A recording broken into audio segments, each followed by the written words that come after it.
ಮೈಸೂರು ಜಿಲ್ಲೆಯ ನಂಜನಗೂಡು ತಾಲೂಕಿನ ರಾಷ್ಟ್ರಪತಿ ರಸ್ತೆಯಲ್ಲಿರುವ ರೈಲ್ವೆ ಲೆವೆಲ್ ಕ್ರಾಸಿಂಗ್ ಅನ್ನು ಕೇಂದ್ರ ರೈಲ್ವೆ ಮತ್ತು ಜಲಶಕ್ತಿ ರಾಜ್ಯ ಸಚಿವ ವಿ ಸೋಮಣ್ಣ ಪರಿಶೀಲನೆ ನಡೆಸಿದರು.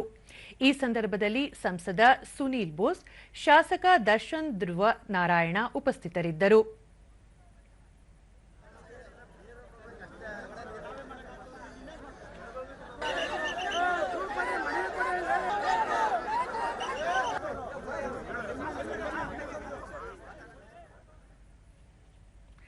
ಬಳಿಕ ಅವರು ನಂಜನಗೂಡಿನ ಹೃದಯ ಭಾಗದಲ್ಲಿರುವ ಲೆವೆಲ್ ಕ್ರಾಸಿಂಗ್ ಬಳಿ ಮೇಲ್ಸೇತುವೆ ನಿರ್ಮಾಣ ಮಾಡಲಾಗುವುದು.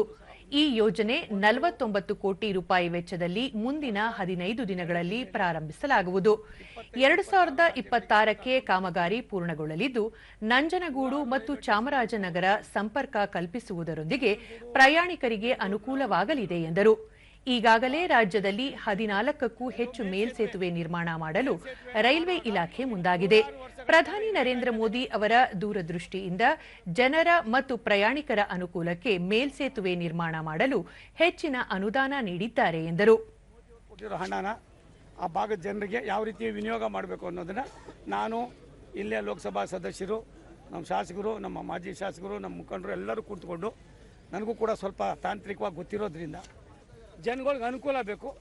ನಾನು ಇಲ್ಲಿ ಯಾರ ಪಾರ್ಟಿ ಏನು ಅನ್ನೋದಕ್ಕಿಂತ ಹೆಚ್ಚಾಗಿ ಜನರ ಸಮಸ್ಯೆ ಇದನ್ನು ಬಗೆಹರಿಬೇಕಾದ ನಮ್ಮ ಕರ್ತವ್ಯ.